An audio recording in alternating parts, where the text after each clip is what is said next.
Lo. By Charles Hoyfort, Part 1, Chapter 6f. I take notice of these stories of objects that moved in the presence of the boy, because scarcely can it be said that they were of value to priestcraft, and it can be said that they are common in accounts of occult phenomena of adolescence. I now offer as satisfactory an expression upon phenomena at Templemore as has ever been conceived of by human mind. A. Darwin writes a book about species. By what constitutes a species? He does not know. A. Newton explains all things in terms of gravitation. But what is gravitation? But he has stopped. I explain the occurrences at Templemore in terms of poltergeist phenomena. Any questions? But I claim scientific license for myself, too. Marvelous cures were reported at Templemore. What teleportations have to do with cures, I don't see. But I do see that if people believe that any marvel, such as an arrival at a zoo, has curative powers, there will be a pile of crutches outside the cage of that thing. Walkers, bicyclists, motor cars, donkey carts, lorries, charabancs, wheelbarrows with cripples in them, jaunting cars, special trains rushing from Dublin. Some of the quietest old towns were in uproars. Towns all around and towns far away were reporting streets resounding with tramping thousands. There were not rooms enough in the towns. From storms of people, drifts slept on doorsteps. Templemore, partly in ruins, stood black in the center of the wide growth of tents.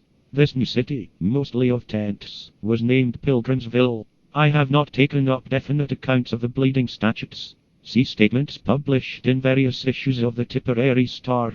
They are positively convincing, or they are fairy stories for grown-up brats. I could fill pages, if I wanted to, but that would imply that I think there is any meaning in solemn assertions, or in sworn testimony, with hands-on Bibles. For instance, I have notes upon an account by Daniel Egan, the harness maker of Templemore, of blood that he had seen using from a statue, but this statement may be attributed to a sense of civic responsibility. He would be a bad citizen who would testify otherwise, considering the profit that was flowing into Templemore.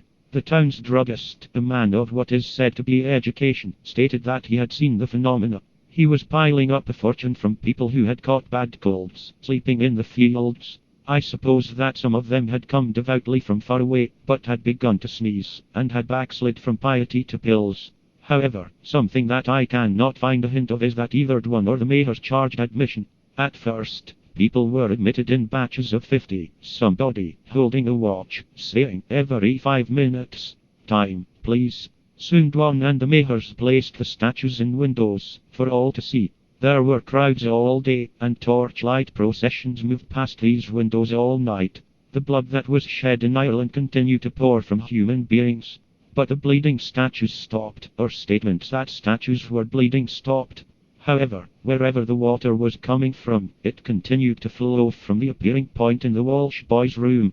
In the Tipperary Star, September 25th, the estimate is that, in about 1 month, 1 million persons had visited Pilgrimsville. To some degree the excitement kept up the rest of the year.